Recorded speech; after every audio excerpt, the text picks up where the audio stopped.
Paul and Silas had been brutally beaten. Their backs were torn by whipping. They were thrown into the Philippi jail and their feet were put in stocks, a torture instrument that painfully separated the legs. They were locked in the innermost cell, the darkest, the most secure. It was midnight, the most logical place to be depressed, complaining, questioning God. But instead of crying, Paul and Silas were praying and singing hymns to God. The other prisoners listened in amazement.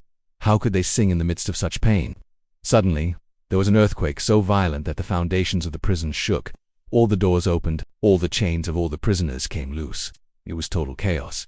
The jailer woke from sleep and saw the doors open. His face turned white with terror. In Rome, if a prisoner escaped, the guard paid with his life. The jailer knew he was dead. He preferred to die by his own hands than be executed with shame. He drew his sword to kill himself. But Paul shouted loudly from the darkness, "Don't harm yourself, for we are all here."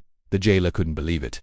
Everyone was there. The doors were open, the chains broken. No one had escaped. He called for lights, ran in trembling with fear, and fell down before Paul and Silas. He brought them out and asked the most important question of his life. "Sirs, what must I do to be saved?" They answered, "Believe in the Lord Jesus Christ, and you will be saved, you and your household."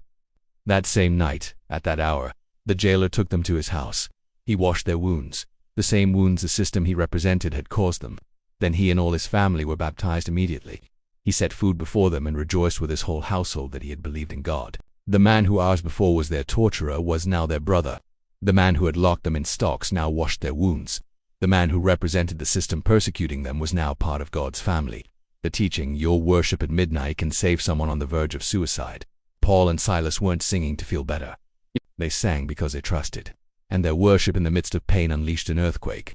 But the real miracle wasn't that doors opened. It was that no one escaped. If everyone had fled, the jailer would have died without knowing Christ. Your painful situation may be the door of salvation for someone else. Don't waste your suffering in self-pity. Worship Him in darkness. Sing in prison. Someone is listening. And the earthquake God sends doesn't just free you, it can save your jailer. What the enemy used to destroy you, God will use to save others. But only if you worship instead of complaining.